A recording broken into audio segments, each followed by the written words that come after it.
मन आवडती आणि नंतर असणार पांडुरंगाचं दर्शन घेतल्याच्या नंतर पांडुरंगाला ते म्हणतात काय आवडे हे रूप गोजिरे सगुण.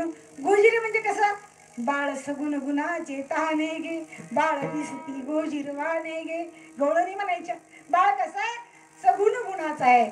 सगुण म्हणजे चांगल्या गुणाचा आहे आणि तिकडून तसं म्हणायचं आणि इकडून काय म्हणायचं सगुण म्हणजे नावा रूपाला आलेलं बरं का. माऊली म्हणतात तुझं सगुण म्हणो की निर्गुण रे तुझं सगुण म्हणो की निर्गुण रे.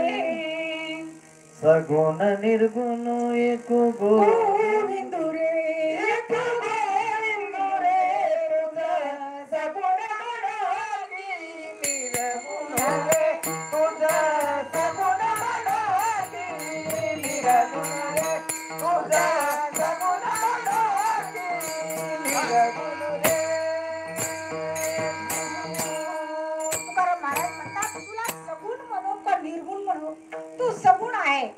निर्गुणाचे भेटी आलो सगुणा संगे. निर्गुण परमात्मा तुम्हाला आजवर निर्गुण कळणार नाही. का कळणार नाही तर तुम्हाला आधी सगुणाची सेवा केली पाहिजे. हो आला नावा रूपा तुका म्हणे झाला सोपा.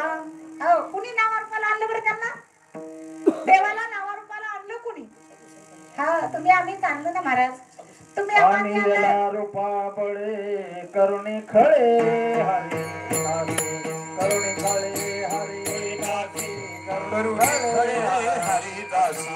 आणला रूपा बळे करुणे खळे हरी दासी करुणे खळे हरी दासी. आणला रूपा बळे करुणे खळे हरी दासी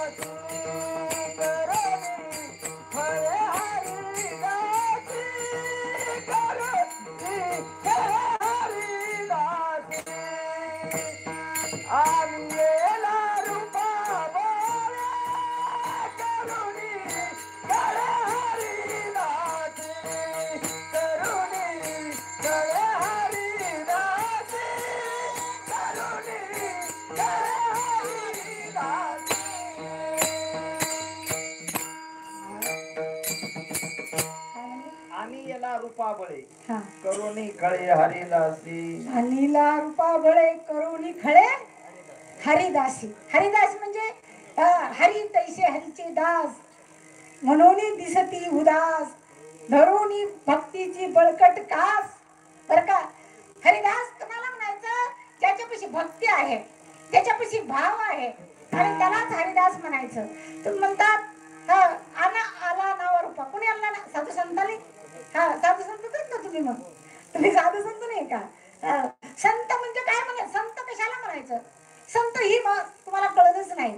संत म्हणजे सत्य वागणार आणि आपण त्याच्यावर टिंब दिले महाराज. टिंब नाही पाहिजे होते सत्य पाहिजे होतं. आपण सत्संग म्हणतो ना ऐकायचं असल्यावर काय म्हणतो सत्संग.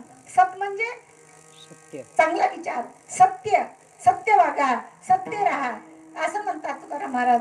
म्हणून त्यांना आता आवडे हे रूप गोजिरे सगुण. कसं रूप गोजिरा आहे सगुण म्हणजे त्याला असणार त्यांनी नावा रूपाला आणलं. नावा रूपाला आणलं आणि त्यालाच असणार काय ठेवलं त्यालाच असणार देव म्हणू लागले. अरे ना तर भक्त जर नसता तर देवाला कोण विचारत. देव देव असणारा देवाचं महत्व फक्त भक्तामुळे आहे आणि भक्त जर नसला तर देवाला कोणीच विचारित नाही महाराज. आणि देव जरी नसला तरी भक्ताला कोणी विचारित नाही. दोन्हीचा एक विचार आहे. म्हणूनच म्हणतात देव भक्त दोन्ही एक रूप झाले मुळीची संचले जैसे तैसे.